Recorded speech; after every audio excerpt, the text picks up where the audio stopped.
मुख्य सचिव और डीजीपी पहुंचे वृंदावन। बांके बिहारी मंदिर क्षेत्र का किया निरीक्षण। मुख्य सचिव और डीजीपी ने अपने अधीनस्थ अधिकारियों के साथ बांके बिहारी मंदिर की सुरक्षा समीक्षा और भीड़ नियंत्रण को लेकर बैठक की।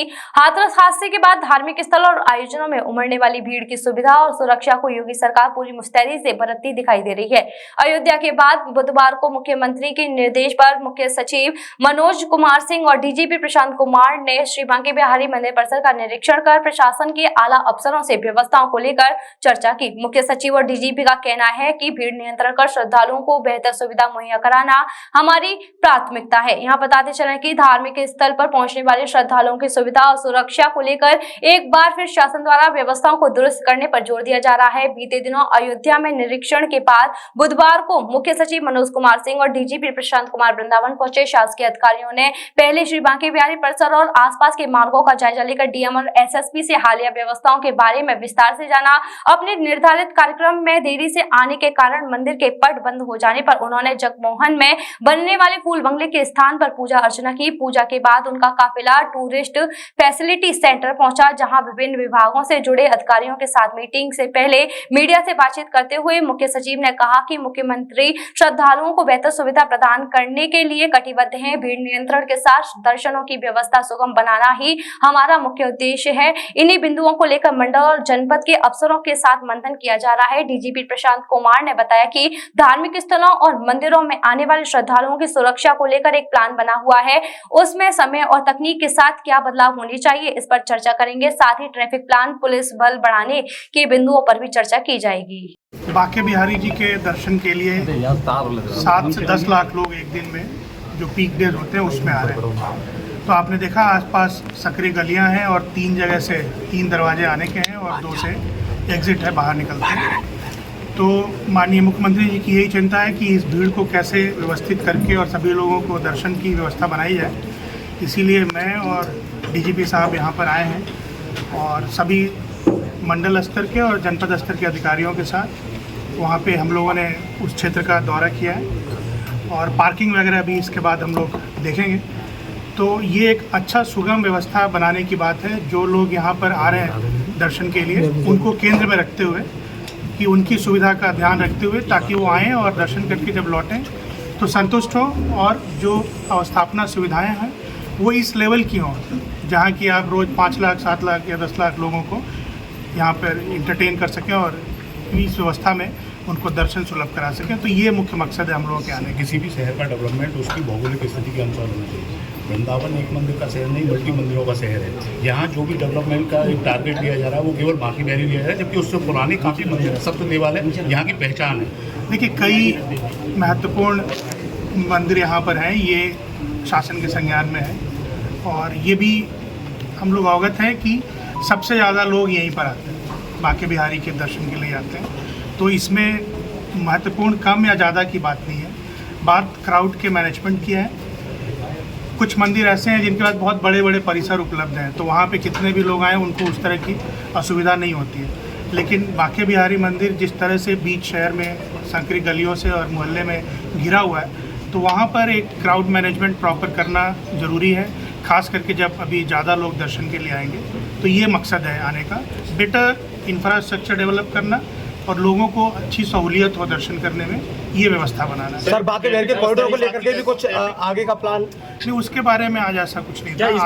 ट्रैफिक को लेकर के प्लान किया जाए। मथुरा में एक इस तरह का प्लान है कि यहाँ के लोग ही अपने शहर में कवर होकर रह जाते हैं, सारी रोड ब्लॉक कर दी जाती है, यहाँ तक कि हॉस्पिटल के आगे तक बैरियर लगा दी जाती है। ये हम लोग अभी चर्चा करेंगे और डीजीपी साहब आपको बताएंगे।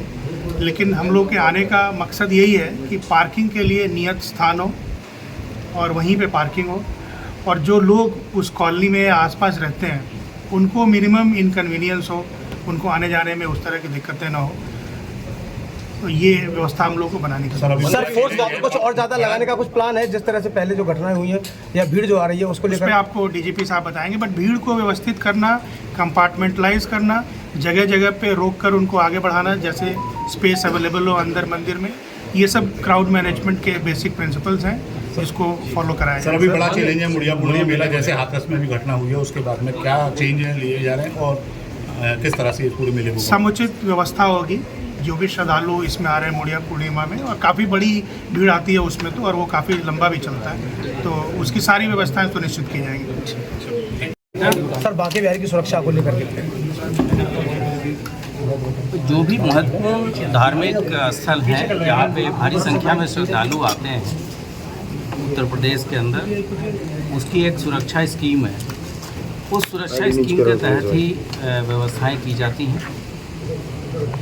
बांके बिहारी मंदिर के बारे में अभी जो स्कीम है उसको और कैसे बेहतर किया जाए, क्योंकि जैसा मुख्य सचिव महोदय ने बताया कि यहाँ भीड़ विशेषकर जो सप्ताह का अंत होता है या लंबे वीकेंड्स होते हैं उस समय या मुख्य त्योहारों पे बहुत अधिक संख्या में श्रद्धालु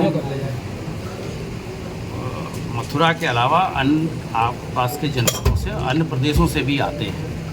ऐसी स्थिति में किसी भी व्यक्ति को कोई असुविधा न हो, चाहे यहाँ के लोकल लोगों को या जो बाहर से आने वाले श्रद्धालु हों, उसकी सुविधा का स्तर बेहतर कराया जाए और बिना किसी कष्ट के हम वर्तमान व्यवस्था के अंदर कैसे हम दर्शन करा पाएँ, इस चीज़ों को देखने के लिए अपने सारे अधिकारियों के साथ स्थलीय निरीक्षण करने के बाद से हम लोग चर्चा करेंगे।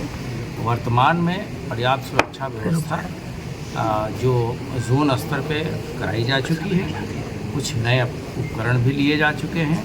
हम लोग अधिक से अधिक तकनीक का भी प्रयोग कर रहे हैं और ये प्रयास कर रहे हैं कि अबाधित तरीके से बिना किसी कष्ट के लोगों को यहाँ आने का अनुभव जो हो, जब वो लौटें तो ये लेके जाएं कि यहाँ की व्यवस्थाएं बेहतर थी।